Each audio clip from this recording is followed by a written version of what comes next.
Hello friends, welcome to विज्ञान तक। Friends, class 12 के बायोलॉजी का क्लास चल रहा है। अध्याय नंबर 6 और अध्याय का नाम है वंशागति का आणविक आधार या molecular basis of inheritance. Friends, मैंने इस चैप्टर का 10 वीडियो पहले ही बना दिया है। अगर आपने वो सभी वीडियो को नहीं देखा है तो उन सभी वीडियो का लिंक ऊपर आपको यहाँ आई बटन पे या फिर नीचे डिस्क्रिप्शन में मिल जाएगा। वहाँ से जाकर के आप उन सभी वीडियोज़ को देख सकते हैं ताकि आपकी तैयारी बेहतर हो सके। आज मैं आपको बताने वाला हूँ ओपेरॉन मॉडल लैक ओपेरॉन के बारे में। ठीक है, तो जानेंगे आज सब कुछ इसके बारे में बिल्कुल डिटेल में मैं आपको बताने वाला हूँ ताकि आपका कॉन्सेप्ट बिल्कुल भी क्लियर हो सके और आपको इसको बिल्कुल रटना नहीं पड़े, आप अच्छे से इसको समझ जाएं। तो चलिए शुरू करते हैं। सबसे पहले यहाँ जानिए लैक का मतलब क्या है। लैक का मतलब है लैक्टोज। ठीक है, लैक का मतलब क्या है? लैक्टोज। और प्रचलिक को यही लैक सेम चीज़ है। और प्रचलिक यानी ओपेरॉन। अब समझते हैं ओपेरॉन यानी प्रचलिक क्या होता है। तो ये जो प्रचलिक है या ओपेरॉन है, यह एक जीनों का समन्वित समूह है जो डीएनए द्वारा अनुलेखित होता है। ध्यान दीजिए, ये जो प्रचलिक यानी ओपेरॉन है वो क्या है? जीनों का समन्वित समूह है जो डीएनए से अनुलेखित होता है तथा किसी चयापचयी मार्ग के इकाई की तरह कार्य करता है। इसका मतलब क्या है, ये सब कुछ चलिए मैं आपको बताता हूँ। सबसे पहले जानते हैं कि जो ओपेरॉन मॉडल यानी ये जो लैक ओपेरॉन है, इसको किसने प्रतिपादित किया था? तो लैक ओपेरॉन को 1961 ईस्वी में साइंटिस्ट थे दो, फ्रेंकवास जैकब एवं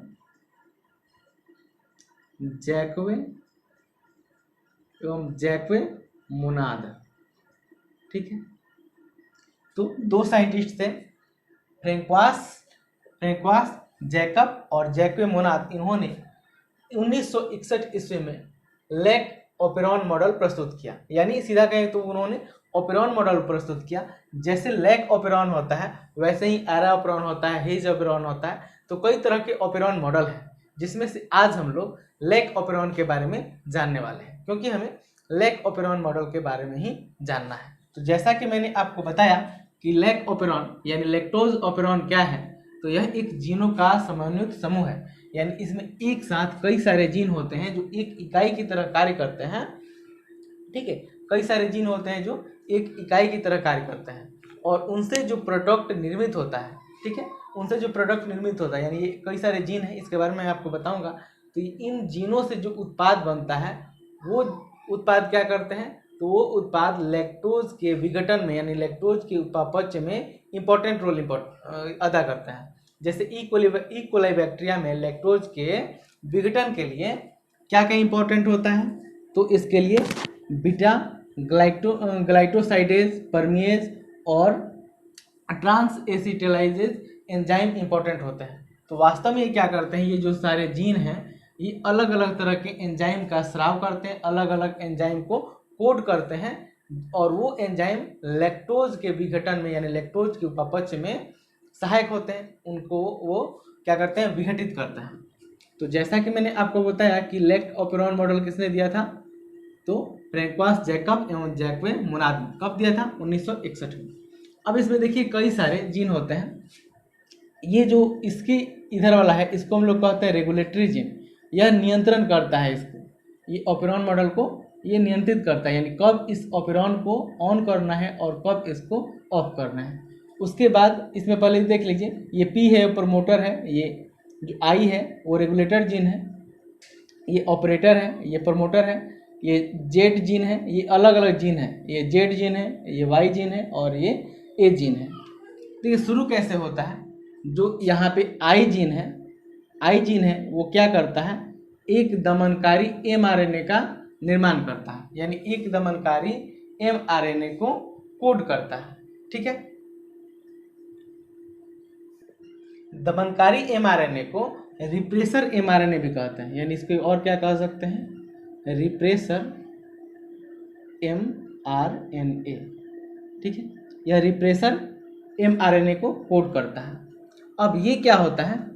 इसमें से ये है दमनकारी, इसको हम लोग क्या कहते हैं? दमनकारी यानी रिप्रेसर।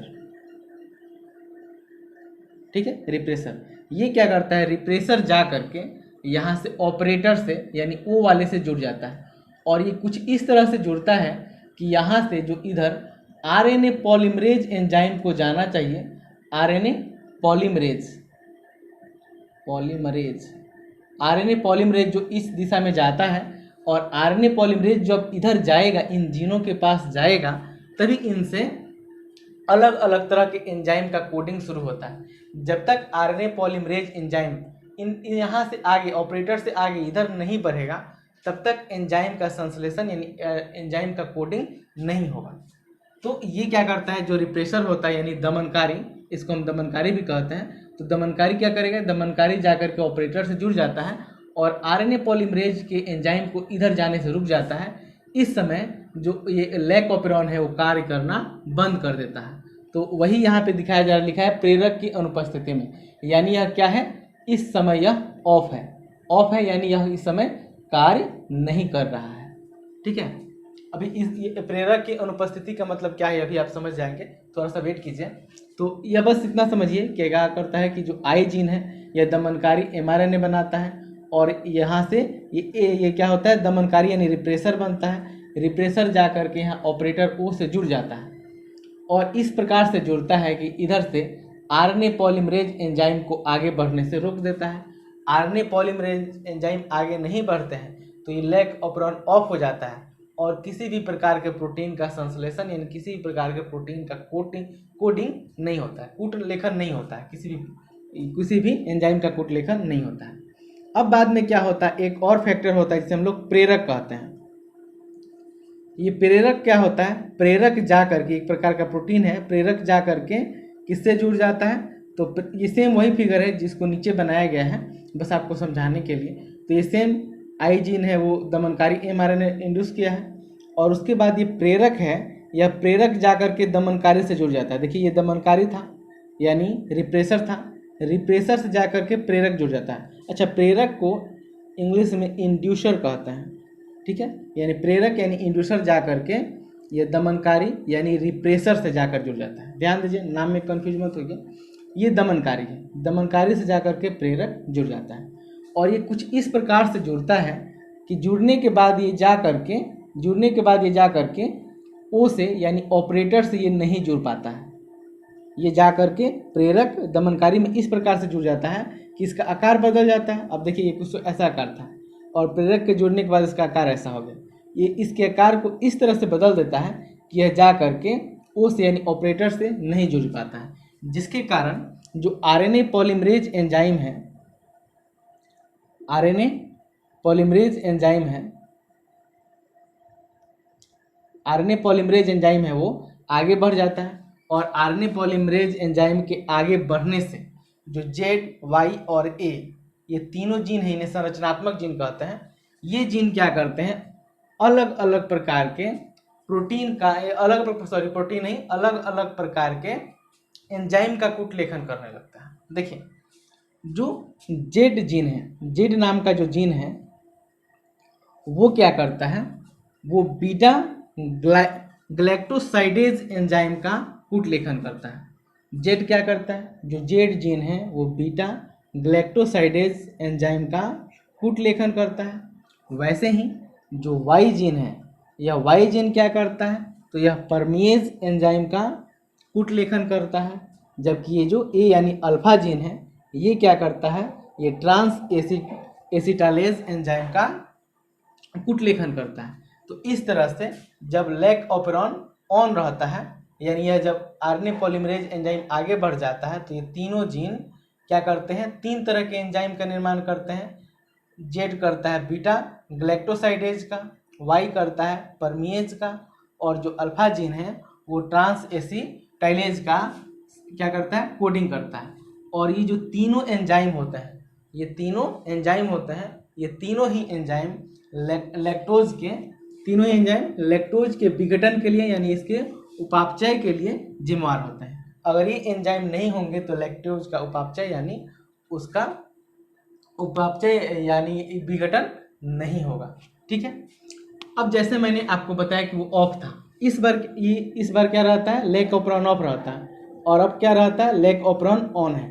ऑन कैसे है, तो प्रेरक जा कर के दमनकारी से जुड़ गया है और दमनकारी का शेप बदल गया, जिसके कारण यह ओ से नहीं बंध पाता है। नहीं बंध पाता है तो आरएनए पॉलीमरेज एंजाइम इधर आगे बढ़ता है।